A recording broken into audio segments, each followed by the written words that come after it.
Magandang araw mga kaibigan. Pag-usapan naman natin si Congresswoman Franz Castro. May napanood akong Facebook reel, campaign ads niya ito. Pinagmalaki niya ang kanyang nagawa sa kamara. Ano bang accomplishment niya? Nakakaawa ang kanyang accomplishment. Imbes na batas. Diba, kung mambabatas ka, ang ilang batas, anong klaseng batas ang naipasa mo na nakatulong sa mamamayang Pilipino? Ay nako, ito, pakinggan nyo ang kanyang nagawa sa Kongreso. Teaching supplies allowance para sa ating mga teachers. Aba, 10,000 na. Sige, bagkain mo pa ako at makikilala mo ako. Get together. Aba, pinangga ako. Ako, si Teacher Franz Castro, kinatawan ng Act Teachers Party List sa Kongreso, number 17 sa Senado. Alam niyo ba ang nagawa ko? Pinanalo natin ang teaching supplies allowance para sa ating mga teachers. Aba, 10,000 na ngayon yung matatanggap na teaching supplies allowance ng mga teachers. So, number 17, Teacher Franz Castro sa Senado. Sige, bagkain mo pa ako at makikilala mo ako. Get together. Aba, pinangga ako. Ako, si Teacher Franz Castro, kinatawan ng Act Teachers Party List sa Kongreso, number 17 sa Senado. Alam niyo ba ang nagawa ko? Pinanalo natin ang teaching supplies allowance para sa ating mga teachers. Aba, 10,000 na ngayon yung matatanggap na teaching supplies allowance ng mga teachers. So, number 17, Teacher Franz Castro sa Senado. Grabe, no? Sige, bagkain mo pa ako. Yeah, magbasa lang tayo ng mga comments. Mga teachers, anong masasabi nyo sa accomplishment ni Teacher Castro? Dinagdagan daw niya, siya daw ang nagpanalo sa inyong teaching allowance. So, ito si Castillo Pines, Nelly. Ikaw ang teacher na walang kwenta. Okay? Monching Pipito, wala akong pake. Bisaya sa Europe. Nahirapan nga manalo yung mga ex-senator. Ikaw pa kaya na convicted criminal pag sure oy. Yes, sino yung mga dating senador? Kiko Pangilinan, Honasan, Bam Aquino. Ano yan? Alanganin sila lahat. Ito si Franz Castro. Kala mo kung sinong malakas. Ang lakas ng apog, no? Tumakbong pagkasenador. Anyway, panalo naman siya sa kanilang survey. May kahapon natin may nakita kong post. Survey sa University of Santo Tomas, yung student organization. Nako, number 1 doon si Bam Aquino, pumapangalawa si Kiko Pangilinan, Heidi Mendoza, lahat sila na makakaliwa, panalo lahat. Si Franz Castro, number 11. Wow, panalo. Nelson Kawili, bot-bot ni mo Castro, di gyud ka kadaog.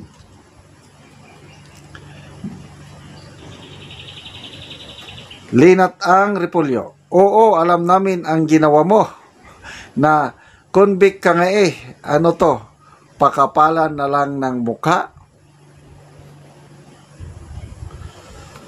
Twinks Navarez, mas bagay ka po sa kulungan, maupo doon ka magmayabang.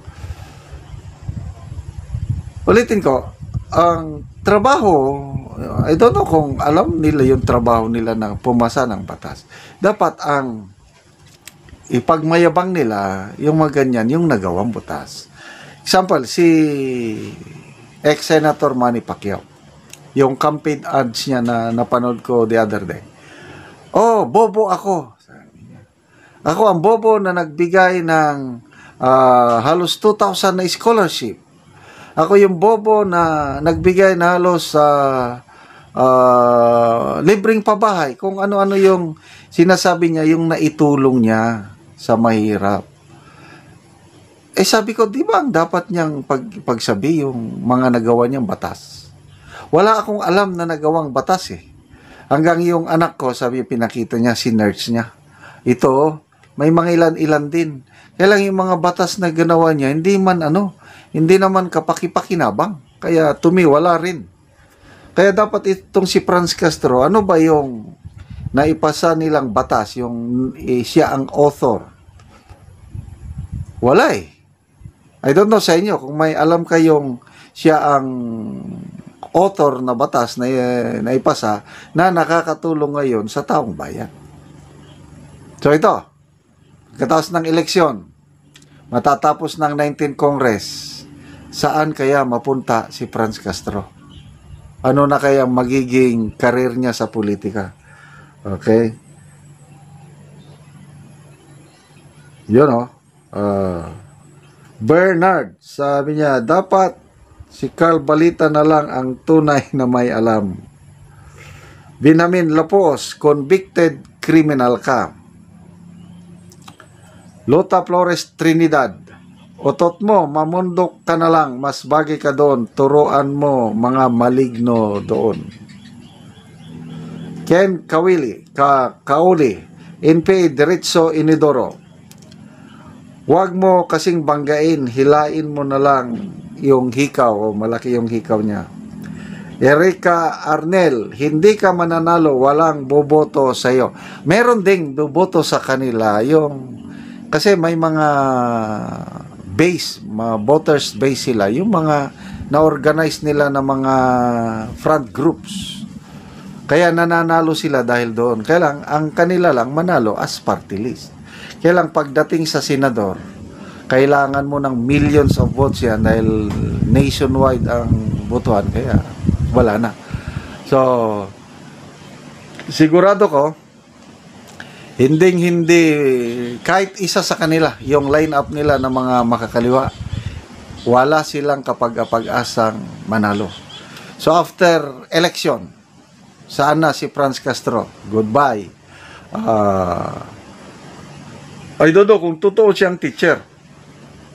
Maybe, kung totoo siyang teacher, pwede siyang magturo ulit. Kaya lang, ano na ngayon? Wala na ang kanyang, anong tawag nila doon? Kalimutan ko, yung certification by, pirma lang. Liquidation by certification, ganon sa kanila, millions. So, pagkatapos ng termino niya, goodbye. Wala na yung mga millions. Saan siya? So, maghanap ulit ng trabaho. Ano kayang trabahong mapapasokan ni Franz Castro? Pwede ba siyang magtrabaho sa DepEd? Hindi ko lang alam. So, good luck sa mga makakaliwa kung ano ang inyong kahihinatnan sa eleksyon ito.